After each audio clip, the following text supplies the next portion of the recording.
Hello friends. Border security force எல்லை பாதுகாப்பு படையில் கான்ஸ்டபிள் ஜேடி நோட்டிஃபிகேஷன் அஃபீஷியலாக அனௌன்ஸ் பண்ணிட்டாங்க. ஸோ யாரெல்லாம் எலிஜிபிள், எப்படி அப்ளை பண்ணலாம், செலெக்ஷன் ப்ராசஸ் எப்படி இருக்கும், எக்ஸாமினேஷன் ஃபீ, அது எல்லாமே நான் டீட்டெயிலாக சொல்கிறேன். ஸோ வீடியோவை ஸ்கிப் பண்ணாமல் பாருங்கள். ஸோ இதான் அந்த அஃபிஷியல் பிடிஎஃப். இந்த பிடிஎஃப் தேவைப்பட்டால் நம்ம டெலிகிராம் சேனலில் இருக்கும். டெலிகிராம் சேனல் லிங்க் டிஸ்கிரிப்ஷனில் கொடுத்துருக்கேன். ஸோ ஜாயின் பண்ணி நீங்கள் டவுன்லோட் பண்ணிக்கலாம். ஸோ உங்கள் அஃபிஷியல் வெப்சைட்லேயும் அப்டேட் பண்ணுவாங்க. நீங்கள் அப்ளை பண்ணுறதா இருந்தால் rect.bsf.government.in இந்த வெப்சைட்டில் போய்ட்டு தான் ஆன்லைனில் அப்ளை பண்ணோம். டிசம்பர் 1 அப்ளை பண்ணிக்கலாம். இன்னும் அப்ளிகேஷன் ஓப்பன் பண்ணல. லாஸ்ட் டேட் டிசம்பர் 30 நீங்கள் அப்ளை பண்ணிடணும். கேண்டிடேட் லாகின் அப்படின்னு இருக்கு இல்லையா, ஸோ இதை கிளிக் பண்ணுற மாதிரி இருக்கும். நீங்கள் ஆல்ரெடி ரெஜிஸ்டர் பண்ணிட்டீங்க அப்படின்னா இமெயில் ஐடி, அதாவது registered email ID, password enter பண்ணி லாகின் கொடுத்து அப்ளிகேஷன் நீங்கள் ஃபில் பண்ணி சப்மிட் பண்ணிக்கலாம். இல்லை ப்ரோ, நான் ரெஜிஸ்டர் பண்ணல, இப்போ தான் நான் புதுசாக ரெஜிஸ்டர் பண்ணுறேன் அப்படின்னா ரெஜிஸ்டர் இயர் அப்படின்னு இருக்கு இல்லையா, இதை கிளிக் பண்ணி ரெஜிஸ்டர் பண்ணிட்டு அடுத்து நீங்கள் லாகின்ல போயிட்டு அப்ளை பண்ணுற மாதிரி இருக்கும். அப்ளிகேஷன் ஓப்பன் ஆகும்போது அப்ளை வீடியோ அப்லோட் பண்ணுவேன். ஸ்போர்ட்ஸ் கோட்டா பேசிஸில் அனௌன்ஸ் பண்ணியிருக்காங்க. ஆண்கள் பெண்கள் 2 பேருமே அப்ளை பண்ணிக்கலாம். ஸோ இப்போதைக்கு ஒரு 275 vacancies constable general duty group C நான் கெஜெட்டட் போஸ்டிங் தான். இது வந்து ஸ்டார்டிங்கில் உங்களுக்கு டெம்பரரியாக இருக்கும். அடுத்து உங்களை கண்டிப்பாக பர்மனெண்ட் பண்ணுவாங்க. ஸோ 1 இயர் ப்ரொபகேஷன் பீரியட் வந்து எப்போயுமே டெம்பரரி பேசிஸில் தான் இருக்கும். இது வந்து பர்மனெண்ட் போஸ்டிங் தான். Place of posting anywhere in India, தேவைப்பட்டால் அப்ரோட்லேயும் வந்து போஸ்டிங் போடுவாங்க. ஸோ ஆன்லைன் மோடு தான். இது வந்து ஸ்போர்ட்ஸ் கோட்டா தானே, நம்ம போஸ்ட் மூலியமாக சென்ட் பண்ணிக்கலாம், அந்த மாதிரிலாம் இல்லை. இதுவும் வந்து நீங்கள் ஆன்லைனில் தான் அப்ளை பண்ணோம். 1 டிசம்பர்லேருந்து அப்ளிகேஷன் ஓப்பன் பண்ணுறாங்க. ஸோ காலையில் 10 மணிக்கு. லாஸ்ட் டேட் டிசம்பர் 30 அப்ளை பண்ணிடணும். ஸோ இப்போ இதில் பார்த்தீங்கன்னா இந்த கேம் டிசிப்ளின் கொடுத்துருக்காங்க. ஈவெண்ட்டு மேல் அண்ட் ஃபீமேலுக்கான ஈவெண்ட், அதில் எவ்வளோ வேக்கன்ட் இருக்குது. ஃபார் எக்ஸாம்பிள் அத்லெட்டிக்கில் பாருங்கள், மென் ஈவெண்ட் அதுக்கான ஈவெண்ட் கொடுத்துருக்காங்க. அந்தந்த ஒரு ஈவெண்ட்டில் எவ்வளோ வேக்கன்ட் இருக்குது, ஆண்களுக்கு எவ்வளோ வேக்கன்ட், பெண்களுக்கு எவ்வளோ வேக்கன்ட், ஒரு ஈவெண்ட்டாக பிரித்து கொடுத்துருக்காங்க. செக் பண்ணிக்கோங்க, சரிங்களா. பேட்மிண்டன், ஸ்விம்மிங் இருக்குது. அடுத்து பார்த்தீங்கன்னா இந்த diving, water polo, basketball, boxing, cycling, cross country, equestrian, football, gymnastics, handball, hockey, judo, karate, volleyball, இந்த மாதிரி நிறைய கேம் இருக்குது.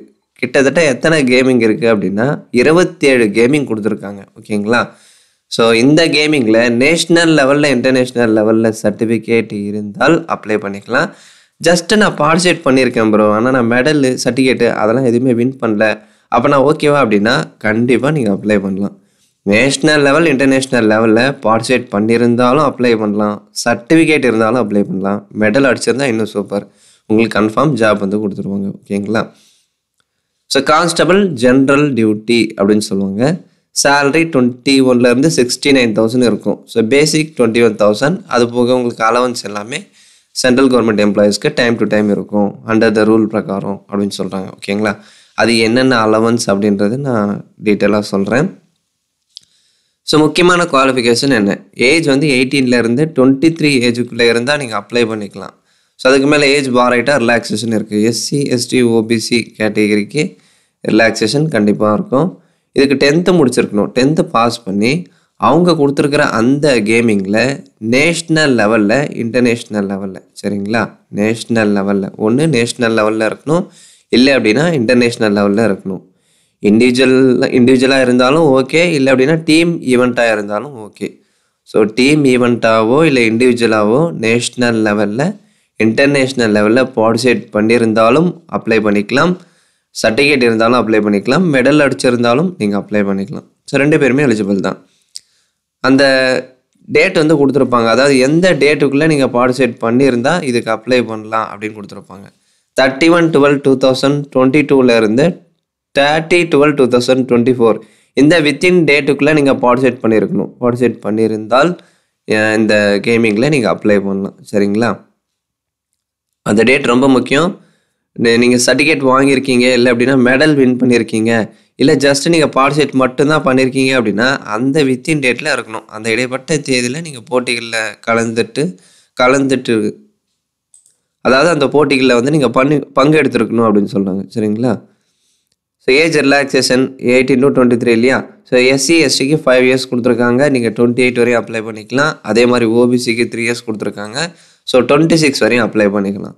எஸ்சி எஸ்டி ஓபிசிக்கு மட்டும்தான் ரிலாக்ஸேஷன், ஜென்ரல் கேட்டகிரிக்கு இல்லை ஃப்ரெண்ட்ஸ். நீங்கள் பொது பிரிவினராக இருக்கீங்க, அன்ரிசர்வ்டு கேட்டகிரியாக இருக்கீங்க அப்படின்னா ரிலாக்ஸேஷன் இல்லை. ஓகேங்களா? அடுத்து உங்கள் ஸ்போர்ட்ஸ் சர்டிஃபிகேட்டை பேஸ் பண்ணி உங்களுக்கு மார்க் அலோகேஷன் வந்து ப்ரொவைட் பண்ணுவாங்க செலெக்ஷன் ப்ராசஸில். இங்கே பாருங்கள், இப்போ காம்படிஷன் பாருங்கள், Olympic game, world championship, Asian games. So competition அதில் வந்து கோல்டு, சில்வரு, பிரான்ஸு இந்த மாதிரி மெடல் வின் பண்ணியிருக்கீங்க அப்படின்னா அதுக்கு தகுந்த மார்க் வந்து அலோகேட் பண்ணுவாங்க. ஜஸ்ட்டு நான் பார்ட்டிசிபேட் மட்டும்தான் பண்ணியிருக்கேன் அப்படின்னா அதுக்கான மார்க்கும் இருக்குது. ஸோ அதையும் வந்து நீங்கள் டீட்டெயிலாக செக் பண்ணிக்கோங்க. ஸோ ஆர்டர் ஆஃப் ப்ரெஃபரன்ஸ் பாருங்கள், முதல் ப்ரெஃபரன்ஸ் யாருக்கு தருவாங்க? ஃபஸ்ட்டு ப்ரெஃபரன்ஸ் எப்போவுமே இன்டர்நேஷ்னல் காம்படிஷன் தான். ஓகேங்களா? சீனியர் ஜூனியராக இருந்தாலும் ஓகே, இல்லை இந்த youth affairs and sports gaming government of India conduct பண்ணுறாங்க இல்லையா, அதாவது கோல்டு, சில்வர் இல்லை பிரான்ஸ் இன்டர்நேஷ்னல் காம்படிஷனில் நீங்கள் கோல்டோ சில்வரோ பிரான்ஸோ வின் பண்ணியிருக்கீங்க சீனியர் லெவலில் ஜூனியர் லெவலில் அப்படின்னா உங்களுக்கு முதல் ப்ரெஃபரன்ஸ் தருவாங்க. இதுவே நீங்கள் செகண்ட் ப்ரெஃபரன்ஸில் நேஷ்னல் லெவலில் வின் பண்ணியிருக்கீங்க சீனியர் ஜூனியர் லெவலில் அப்படின்னா, அதாவது நேஷ்னல் லெவலில் சீனியர் ஜூனியர் சாம்பியன்ஷிப்பாக இருக்கீங்க அப்படின்னா செகண்ட் ப்ரெஃபரன்ஸ் தருவாங்க. ஃபஸ்ட்டு ப்ரெஃபரன்ஸ் எப்போவுமே இன்டர்நேஷ்னல் லெவலில் தான் இருக்கும், சர்வதேச அளவில். ஓகேங்களா? நேஷ்னல் அப்படின்னா தேசிய அளவில் அப்படின்னு சொல்லுவாங்க. அதாவது ஒரு கண்ட்ரியை ரெப்ரசன்டேட் பண்ணி இன்டர்நேஷ்னல் லெவலில் சீனியர் ஜூனியர் சாம்பியன்ஷிப்பாக இருக்கீங்க அப்படின்னா ஃபஸ்ட்டு ப்ரெஃபரன்ஸ் உங்களுக்கு முன்னுரிமை தருவாங்க. சரிங்களா? செகண்ட் ப்ரெஃபரன்ஸும் அதே தான், ஒரு கண்ட்ரியை ரெப்ரசன்டேட் பண்ணி நேஷ்னல் லெவலில் சீனியர் ஜூனியர் சாம்பியன்ஷிப்பாக இருக்கீங்க அப்படின்னா செகண்ட் ப்ரெஃபரன்ஸ். ஸோ அடுத்து பாருங்கள், ஃபிசிக்கல் ஸ்டாண்டர்ட், இது ரொம்ப முக்கியம் ஃப்ரெண்ட்ஸ். ஜென்ரல் கேண்டிடேட், ஜென்ரல் பொது பிரிவினராக இருக்கீங்க அப்படின்னா ஜென்ரலாக ஆண்களாக இருந்து ஹைட் 170 சென்டிமீட்டர்ஸும் ஃபீமேல்ஸாக இருந்து 157 சென்டிமீட்டர்ஸும் இருக்கணும். அதாவது மேலுக்கு 170, ஃபீமேலுக்கு 157 சென்டிமீட்டர்ஸ் இருக்கணும். செஸ்ட் எக்ஸ்பேன்ஷன் மேல்ஸ் ஒன்லி அப்படின்னு சொல்லிட்டாங்க. 80 சென்டிமீட்டர், மினிமம் எக்ஸ்பேன்ஷன் 5 சென்டிமீட்டர்ஸ் கண்டிப்பாக இருக்கணும். இதுவே நீங்கள் எஸ்டி கேட்டகிரியாக இருக்கீங்க அப்படின்னா all candidates belonging to scheduled tribes ST கேட்டகிரியாக இருக்கீங்க அப்படின்னா ஹைட் 162.5 சென்டிமீட்டர்ஸ், ஃபீமேல்ஸாக இருந்தால் 150 சென்டிமீட்டர்ஸ் இருந்தால் அப்ளை பண்ணலாம். செஸ்ட் எக்ஸ்பேன்ஷன் 76 சென்டிமீட்டர்ஸ் காமிச்சிருக்காங்க ஃப்ரெண்ட்ஸ். அடுத்து மெடிக்கல், ஐசைட் டீட்டெயில்ஸ் அதெல்லாமே கொடுத்துருக்காங்க, செக் பண்ணிக்கோங்க. ஸோ அவுட் அப்ளை ஆல்ரெடி நான் சொன்ன மாதிரி இந்த வெப்சைட்டில் டிசம்பர் 1 அப்ளை பண்ணிக்கலாம். லாஸ்ட் டேட் டிசம்பர் 30 அப்ளை பண்ணி முடிச்சிடணும்.